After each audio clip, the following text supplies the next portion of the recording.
সাধারণ সম্পাদক দীর্ঘদিন ছিলেন এবং মাজার হক জামিয়া মাদ্রাসার উনি দীর্ঘদিন সাবেক সভাপতি ছিলেন এবং আখেরাতে এডিবি একটা সংস্থা আছে ওটারও দীর্ঘদিন সভাপতি, বিআরটিভির সভাপতি। উনি বড়বাজারও ব্যবসা করছে, গ্রাম্য চলাফেরা করছে। চলাফেরা করতে যাইয়া যদি কারো মনে দুঃখ এবং কষ্ট এবং আঘাত যদি দেওয়া থাকে, আমি এই মায়াতের পক্ষ হইতে আপনাদের কাছে হাত জোড় করে মাপ চাই। ওনাকে আপনারা আল্লাহর হস্তে মাফ করে দিবেন আর সুখ সুখান্ত পরিবারের জন্য দোয়া করবেন। আর ওনাকে যেন আল্লাহ তাআলা ব্যস্ত নসিব করে। সকলের কাছে আমি এই দোয়া প্রার্থনা করে আমি আমার বক্তব্য সংক্ষিপ্তভাবে শেষ করলাম। আসসালামু আলাইকুম।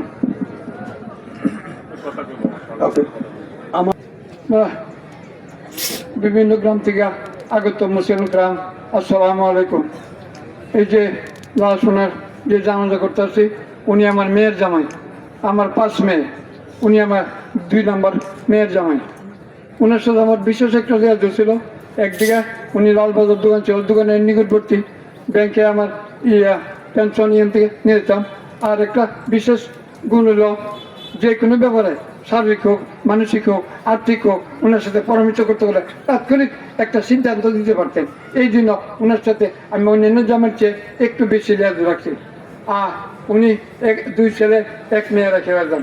আমি বুড়া মানুষ দাঁড়িয়েছি একমাত্র একটা কারণে বলতেছি এখন।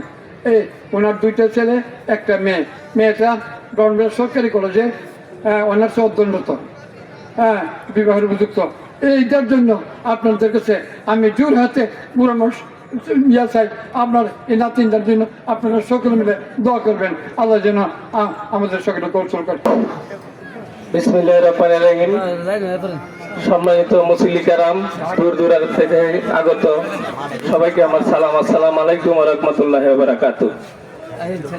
আজকে যিনি মায়াত আমার সম্পর্কে ভাতিজা, উনি লালবাজারের বিশিষ্ট ব্যবসায়ী ছিলেন, অত্যন্ত ভদ্রলোক মানুষ ছিলেন।